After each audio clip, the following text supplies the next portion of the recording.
Hello dear friends, तो welcome back to our YouTube channel Raj science classes. मैं प्रिंस राज स्वागत करता हूं आप लोग का।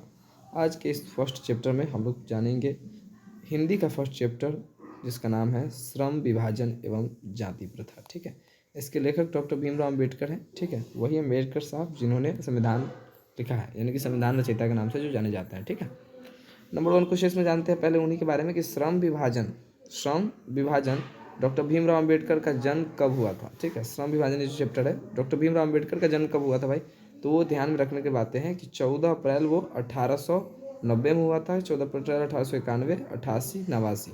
तो ध्यान रखने योग्य बात ये है कि जो ये श्रम विभाजन एवं जाति प्रथा के जो लेखक हैं, कौन, भीमराव अम्बेडकर। ठीक है, इनका जो जन्म हुआ था वो हुआ था 14 अप्रैल 1891 ईस्वी में। ठीक है, चलिए आगे की ओर बढ़ते हैं। नेक्स्ट क्वेश्चन है, सेकंड नंबर क्वेश्चन हम लोगों के पास, क्या कि श्रम विभाजन और जाति प्रथा पाठ बाबा साहेब के किस भाषांक सप्पा से लिया गया है। ठीक है, तो जान जाइएगा, याद रखिएगा कि जैसे ही पूछेगा ना कि ये पाठ कहाँ से लिया गया है, किस भाषा से लिया गया है, किस भाषण का ही संपादित है, मतलब संकलित है ये पाठ। ठीक है, किस भाषा से निकाला गया है, तो याद रखिएगा ये श्रम विभाजन एवं जाति प्रथा एनिहिलेशन ऑफ कास्ट से निकाला गया। किससे है? Annihilation of caste. ठीक है, चलिए आगे की ओर बढ़ते हैं। हम लोग के साथ गलती हो जाता है थोड़ा थोड़ा, चलिए कोई बात नहीं, हम लोग देख लेंगे। अगला क्वेश्चन है, डॉक्टर भीमराव अम्बेडकर की दृष्टि में भाईचारे का वास्तविक रूप कैसा होता है। पहला है तिल और तंडुल के मिश्रण की तरह, पानी और नमक के मिश्रण की तरह, दूध और शक्कर के मिश्रण की तरह, दूध और पानी के मिश्रण की तरह।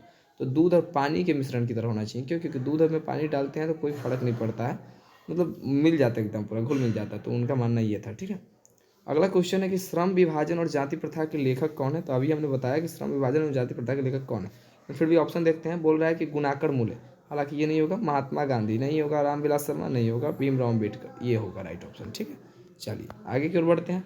अगला क्वेश्चन है 5 नंबर वाला, कि जाति प्रथा भारत में बेरोजगारी का एक डैश डैश कारण बनी हुई है। प्रमुख, प्रत्यक्ष, क एवं ख दोनों, इनमें से कोई नहीं। तो याद रखिएगा कि जाति प्रथा जो है, जात पात जो देख करके जो बेरोजगारी में सबसे बड़का कारण बनी हुई है, वो एक प्रमुख कारण है भारत में और प्रत्यक्ष कारण भी है। ठीक है, तो ये दोनों हो जाएगा, क एवं ख दोनों हो जाएगा। यहाँ पे ए एवं बी दिया हुआ है, कोई बात नहीं। चलिए अगला क्वेश्चन देखते हैं, भीमराव अम्बेडकर का जन्म कब हुआ था। अभी ऊपर ही आया था 14 अप्रैल 1891 ईस्वी में। ठीक है, उसमें कंफ्यूजिंग करने के लिए ऑप्शन सब में 14 अप्रैल ही दिया था, इसमें सिर्फ हटा के दिया था थोड़ा सा। ठीक है, चलिए अगला क्वेश्चन देखते हैं कि डैश डैश पेशे का दोष पूर्ण पूर्व निर्धारण करती है। किस पेशे का? तो जाति प्रथा पेशे का दोष पूर्ण पूर्व निर्धारण करती है। ठीक है, जाति प्रथा जो है वो पेशे का दोष पूर्ण पूर्व निर्धारण करती है। ठीक, अगला क्वेश्चन, क्वेश्चन नंबर 8 है कि डॉक्टर भीमराव अम्बेडकर का जन्म किस राज्य में हुआ था। ठीक है, ऑप्शन है हिमाचल प्रदेश, बिहार, उत्तर प्रदेश, मध्य प्रदेश। ध्यान में रखिएगा कि डॉक्टर भीमराव अम्बेडकर का जो जन्म हुआ था वो हुआ था मध्य प्रदेश में हुआ था। कहाँ हुआ था? मध्य प्रदेश। ठीक, आगे की ओर बढ़ते हैं। आगे 9 नंबर क्वेश्चन के बारे में बात करते हैं कि आर्थिक पहलू से भी जाति प्रथा डैश डैश है। अब अनुकूल है, इनमें से सभी है, लाभदायक है, हानिकारक है। तो देखिए आर्थिक पहलू से भी जाति प्रथा हानिकारक है, क्योंकि जाति प्रथा के द्वारा जात पात देख करके लोग बेरोजगार हो जाते हैं, उनको काम धंधा नहीं मिलता, जिससे आर्थिक कारण उनका क्या होता है, खराब होता है। इसलिए ये क्या है, आर्थिक पहलू से भी जाति प्रथा हानिकारक है। ठीक, चलिए आगे की ओर बढ़ते हैं।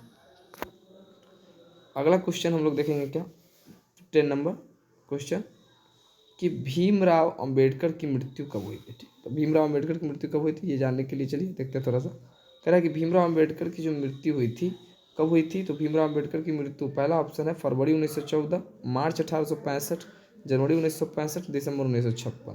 तो याद रखिएगा कि भीमराव अंबेडकर की जो मृत्यु हुई थी वो हुई थी दिसंबर में 1956 में। कब हुई थी? दिसंबर 1956। ठीक, जन्म 14 अप्रैल 1891 और मरण है दिसंबर 1956। भीमराव अंबेडकर के माता का क्या नाम था? पहला ऑप्शन शीलाबाई, भीमाबाई, रानीबाई, कुंतीबाई। तो याद रखिएगा कि डॉक्टर भीमराव अंबेडकर के जो माता जी का नाम था वो था भीमाबाई नाम था। क्या नाम था उनका? भीमाबाई नाम था। चलिए आगे की ओर बढ़ते हैं। अगला क्वेश्चन देखते हैं 12 नंबर क्वेश्चन, कि भीमराव अंबेडकर के चिंतन और रचनात्मक के मुख्य कितने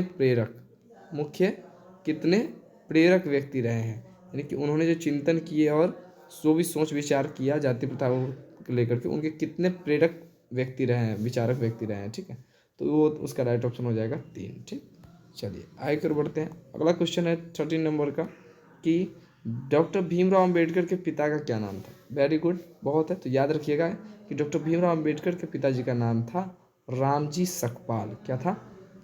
रामजी सकपाल। भगवान का नाम था रामजी सकपाल। चलिए आगे फिर बढ़ते हैं। 14 नंबर क्वेश्चन की बात करते हैं। डॉक्टर अम्बेडकर किस वर्ग के परिवार के में जन्म लिए थे? ठीक है, ध्यान दीजिएगा कि वो दलित वर्ग में जन्म लिए थे। कहाँ लिए थे? दलित वर्ग में। ठीक है, वो दलित जाति से थे, दलित वर्ग से थे। ठीक है, इसलिए उनको पढ़ने लिखने में बहुत कठिनाइयाँ हुई थी बचपन में। हालांकि आप लोग के पास सुविधा है, लेकिन फिर भी आप लोग क्या करते हैं? इसका दुरुपयोग करते हैं। चलिए कोई बात नहीं, देखते हैं। आधुनिक सभ्य समाज कार्यकुशलता के लिए सबसे आवश्यक मानता है किसको? जन विभाजन को, जाति विभाजन को, श्रम विभाजन को, धन विभाजन को। तो याद रखिएगा कि इसका जो राइट ऑप्शन हो जाएगा वो हो जाएगा श्रम विभाजन। क्यों? क्योंकि आधुनिक सभ्य समाज जो है वो कार्यकुशलता के लिए किसे आवश्यक मानता है?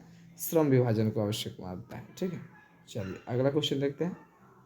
50 नंबर क्वेश्चन शायद ये आखिरी क्वेश्चन था। चलिए वेरी गुड, आखिरी क्वेश्चन था ये। टॉप 50 क्वेश्चन था।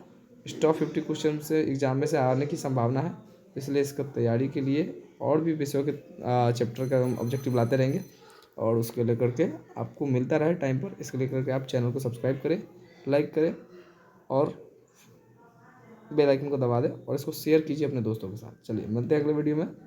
Good bye.